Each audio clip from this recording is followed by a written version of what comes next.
Selamat pagi Bapak Ibu Saudara yang diberkati Tuhan. Pagi hari ini kiranya kasih setia Tuhan selalu baru bagi setiap kita, puji Tuhan. Saya beri judul renungan pagi hari ini yaitu berkat Tuhan yang tidak pernah habis.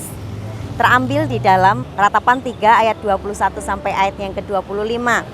Tetapi hal-hal inilah yang kuperhatikan. Oleh sebab itu aku akan berharap tak berkesudahan kasih setia Tuhan, tak habis-habisnya rahmat-Nya, selalu baru tiap pagi, besar kesetiaan-Mu. Tuhan adalah bagianku, kata jiwaku. Oleh sebab itu, aku berharap kepada-Nya. Tuhan adalah baik bagi orang yang berharap kepada-Nya, bagi jiwa yang mencari Dia. Puji Tuhan. Kalau kita baca ayat-ayat ini ditulis oleh Nabi Yeremia yang selalu mengingatkan kepada setiap kita bahwa di dalam kehidupan kita ada hal yang perlu kita perhatikan, ada hal yang perlu kita prioritaskan dalam hidup kita. Tahukah kita bahwa setiap permintaan, mungkin sebuah barang atau produk itu permintaannya tinggi, maka barang itu akan menipis dan akan habis. Begitu pula seperti yang kita pernah alami di masa pandemi. Ketika banyak orang membutuhkan masker pada saat itu, di banyak tempat tidak dijumpai masker, kosong, stoknya habis. Begitu pula ketika waktu itu saya mau membeli vitamin C di berbagai apotek, kosong semuanya. Bapak Ibu Saudara, pernahkah kita berpikir bahwa stok kebaikan Tuhan itu tidak akan pernah habis dalam hidup kita? Di sepanjang perjalanan bangsa Israel, Tuhan mampu, Tuhan bisa memelihara dan memenuhi kebutuhan umat Israel dengan roti dari surga, yaitu mana. Ada banyak jutaan umat Israel yang memerlukan makan pada waktu itu di padang gurun. Tetapi dengan caranya yang ajaib, Tuhan memelihara bangsa ini. Di dalam Keluaran pasalnya yang ke-16 ayat 35, di sana dikatakan selama 40 tahun bangsa ini menikmati roti mana, roti dari surga. Bapak Ibu Saudara, begitu setianya Tuhan. Setiap hari Dia kirim mana untuk memelihara umat Israel. Jika sebuah perusahaan aja kewalahan ketika mereka memenuhi kebutuhan banyak orang, tetapi tidak dengan Allah kita. Allah kita tidak pernah kewalahan untuk memenuhi kebutuhan setiap umat-umatnya. Ingat bahwa berkat Allah tidak akan pernah mengalami kekosongan. Pertolongan dan pemeliharaan Tuhan selalu Tuhan ulurkan, Tuhan berikan bagi setiap kita. Tidak pernah menipis, tidak pernah habis. Allah memiliki banyak cara di dalam memberikan, di dalam menurunkan berkat-Nya pada orang-orang percaya. Tetapi Tuhan menginginkan kita untuk kita aktifkan iman kita. Tetap percaya kepada Dia, tetap percaya kepada Yesus yang mampu, yang sanggup memelihara kehidupan setiap kita. Puji Tuhan.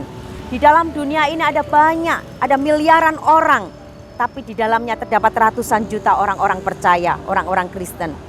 Seringkali timbul pertanyaan, sanggupkah Tuhan memelihara? Sanggupkah Tuhan memberkati? Sanggupkah Tuhan memberikan pertolongan? Alkitab dengan jelas mengatakan, di ayatnya yang kita sudah baca di ayat yang ke-22, Ratapan 3 ayat 22, tak berkesudahan kasih setia Tuhan, tak habis-habisnya rahmat-Nya. Puji Tuhan, kasih setia Tuhan tidak pernah putus dalam hidup kita. Bahkan belas kasihan Tuhan tidak pernah habis dalam hidup kita. Ini yang Yeremia ingatkan bagi setiap kita. Yeremia hadapi kesulitan, hadapi kekecewaan, hadapi kemarahan. Tetapi satu hal, Yeremia mampu, dia kuat.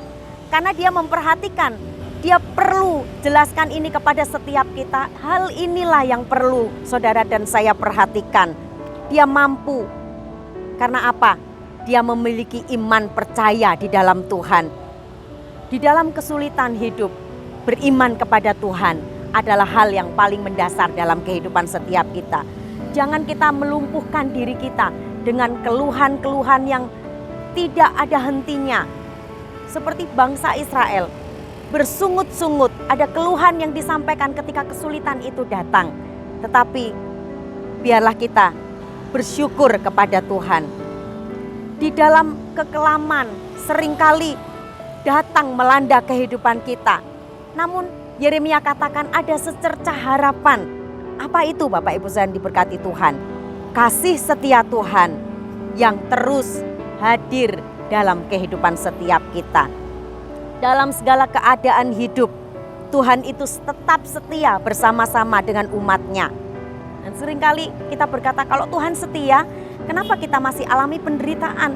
Kenapa umat Tuhan masih mengalami kesulitan, masih mengalami tekanan? Kadangkala Tuhan izinkan itu untuk apa? Untuk membentuk karakter dalam kehidupan kita.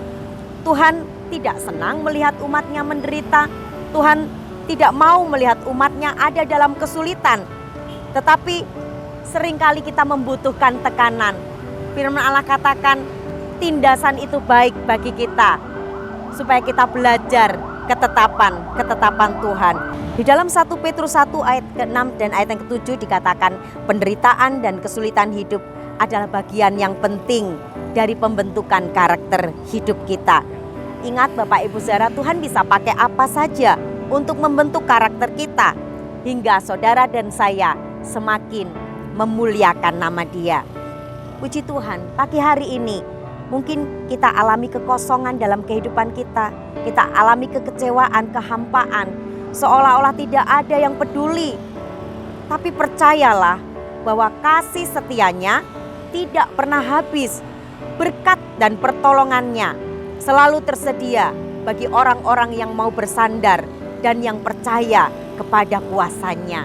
Pagi ini mari lihatlah Dia, bukan dengan mata fisik kita, tetapi lihat Dia dengan mata iman kita. Lihatlah Dia dengan hati yang percaya, bukan dengan hati yang bimbang. Jika dunia berpaling dan tidak berpihak pada kita, yakinlah Bapak Ibu yang diberkati oleh Tuhan, bahwa Tuhan masih berpihak kepada kita. Tuhan masih ada bagi kita yang mau percaya dan yang mau mencari Dia.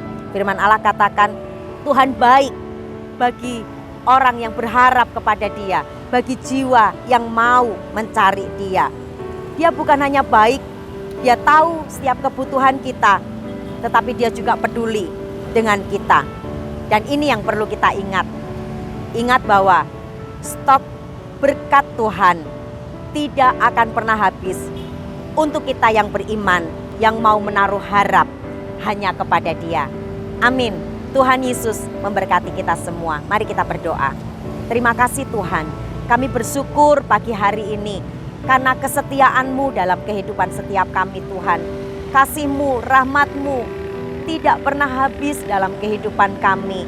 Ampuni kami kalau mungkin di hari-hari lalu kami banyak mengeluh Tuhan. Kami banyak tidak mengucap syukur kepada Tuhan. Biar kami selalu memperhatikan ini Tuhan, bahwa kasih setia-Mu selalu hadir bagi setiap kami. Dan kasih setia Tuhan itu cukup bagi setiap kami. Terima kasih, berkati jemaat Tuhan. Engkau tolong kalau mereka saat ini menghadapi kesulitan, menghadapi kekecewaan, menghadapi beban Tuhan. Biar mereka tetap memperhatikan bahwa kasih setia-Mu selalu ada, selalu baru bagi kehidupan mereka. Terima kasih Tuhan, pagi hari ini kami berdoa buat pemerintahan kami. Engkau tolong biar pemerintahan kami selalu diberkati oleh Tuhan. Setiap partai-partai yang ada di bangsa kami Tuhan, biar mereka bisa mempersiapkan diri dengan baik, mempersiapkan kader-kadernya dengan baik, supaya terpilih orang-orang yang bertanggung jawab untuk memimpin bangsa dan negara kami. Begitu juga kami berdoa buat gereja lokal di mana kami berada Tuhan. Engkau berkati gereja kami. Engkau tolong biar Tuhan menyertai gereja kami bertumbuh. Gereja kami boleh maju di dalam Engkau ya Tuhan. Bahkan ibadah-ibadah yang dilaksanakan, biar Tuhan lindungi, Tuhan jaga. Baik ibadah-ibadah yang dilaksanakan tiap-tiap minggu, ibadah raya maupun ibadah event yang akan dilaksanakan, baik itu Natal, ibadah tutup tahun, ibadah tahun baru, kami serahkan semua ke dalam tangan Tuhan. Biar lewat ibadah kami, banyak jiwa-jiwa yang diberkati oleh Tuhan.